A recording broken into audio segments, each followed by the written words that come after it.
Ask any Star Citizen player what their most anticipated ship this year is, and there's a good chance that they'll say the Mercury Star Runner, considered by many to be CIG's answer to the Corellian YT-1300. That's what the Millennium Falcon is. Is this First Crusader ship any good? To find out, grab your towel and come along to A Hitchhiker's Guide to the Verse. Quantum trap initiated.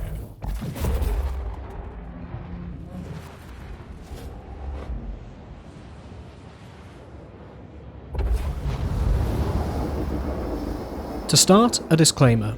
We will never suggest making additional pledges to Star Citizen beyond the base starter packages, being the Aurora or Mustang, as that's all that you need to play any part of the game.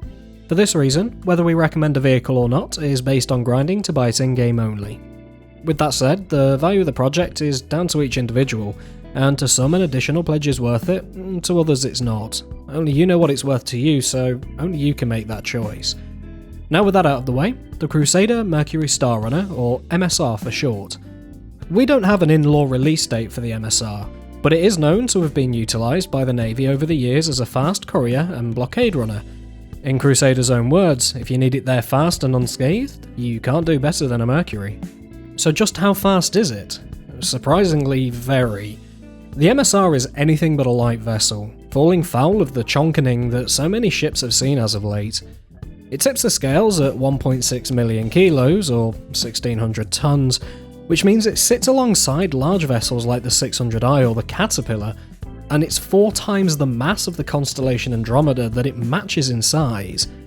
With its 4 powerful engines providing 6G of forward thrust, pushing it to an SCM speed of 215 meters per second and a Mach speed of 1,287, the MSR deserves to be called the Runner. This is one of the fastest ships in-game, period.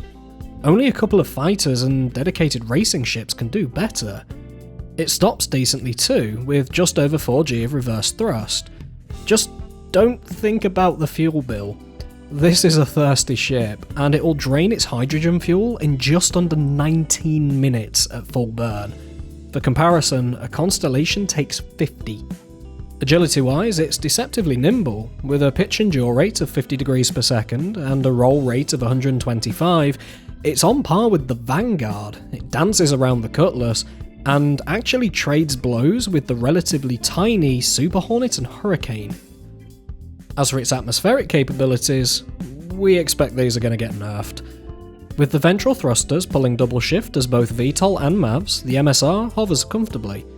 Get it moving forward, and it handles like a large fighter.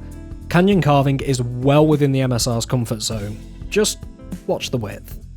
Okay, so it flies well, but is it functional? The MSR has 2 primary roles in the current state of the game, and that's cargo running and moving ground vehicles, although sadly it won't fit a snubcraft. With 108 SCU of cargo in the main hold, plus an additional 6 in the smuggling hold, it's capable of hauling more cargo and vehicles than the Constellation Andromeda that it competes with, although it does fall just shy of the much cheaper Freelancer Max. Of course, for those moving some questionable items, the shielded cargo area and additional speed may be worth the trade-off. Moving up the elevator, which really should have been a staircase, there's enough room. We enter straight into the MSR's true calling, albeit one yet to enter the game. Data running. With 12 servers situated along this corridor, the MSR looks to have plenty of capacity to fill its role. To the port side of the corridor, we find a dedicated scanning station, which is linked to the long-range radar dish on the starboard side. On the starboard side, we find the 2-manned turret seats, one for the top and one for the bottom. Moving toward the fore of the ship, and we find on the port side the recreation area, complete with a sofa, chess table, which works by the way, as well as a food prep area.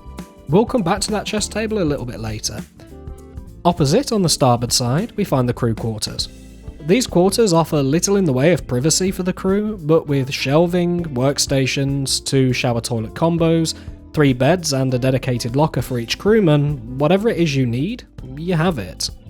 Moving further toward the fore of the ship, and we find ourselves in a long corridor which serves little real purpose. There's actually empty space behind the starboard wall, which we feel could have been used to fit a crew elevator, as the only way in or out currently is through the cargo ramp. not ideal if it catches fire.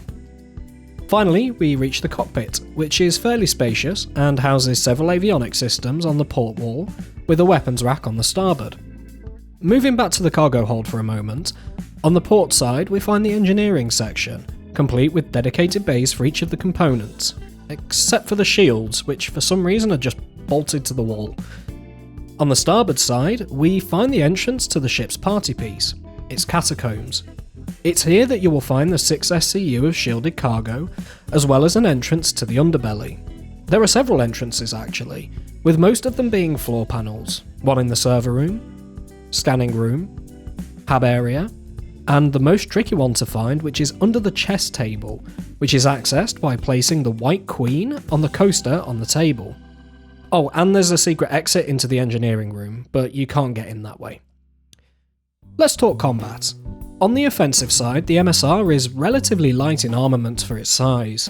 For the pilot, there is a remote turret sporting twin size 3s, with 2 manned turrets, each sporting twin size 3s, as well as 4 size 3 missile hardpoints. In combat then, the MSR hits on par with a fully manned Cutlass Black or a Freelancer, so long as you have 3 people aboard. These weapons are there to deter small attack craft, they're not for jumping in combat, and so we would suggest outfitting at least the turrets with distortion weapons, just to quickly shut down any attackers and make a getaway. With that being said, getting away shouldn't really be a problem, as this ship's speed is one of its 2 great defences. The other is just how damn tanky this thing is. Even if the twin size 2 shield generators do fail, with around 54,000 hull HP, the MSR has almost as many hit points as a Reclaimer. Yeah, the giant ship nommer Reclaimer. Crusader weren't kidding when they said it would get there unscathed. That's almost double a Constellation's health. So let's talk looks. As already mentioned, the MSR suffered heavily in the waistline department between concept and release, something I totally don't relate to. And to some this takes away from the aesthetics, myself included.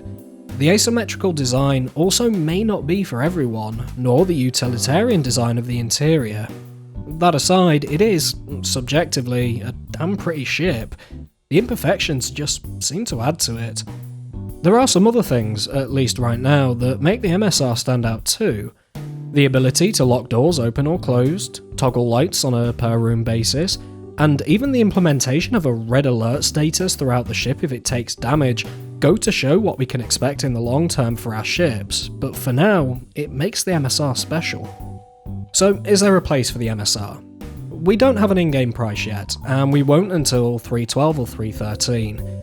We would expect it to fall roughly around the mark of the Connie Andromeda at 3.5 million credits, although it may end up being 4 due to its data running and smuggling capability. There are things to consider, however. First is that data running and smuggling aren't in the game at this time, which reduces it to a pretty cargo runner, for which a Freelancer Max will suit you better and only costs 2 million to buy. The second is the cost of running. It pulls over 1200 units of hydrogen fuel per second, so it's gonna cost a fair whack to fill up at the pump. Thirdly is the poor pilot DPS. If you get into a fight in this thing solo, you're gonna wanna run. With that in mind, if you are flying through dangerous space, such as when Pyro comes online in the near future, the additional speed and defense, as well as the excellent quantum fuel capacity, may well make it worth the cost. And that's all on that. Let us know your thoughts on the MSR down below, and whilst there, remember to like, sub, yada yada yada. And with that, we'll thank you for watching, and we'll catch y'all next time.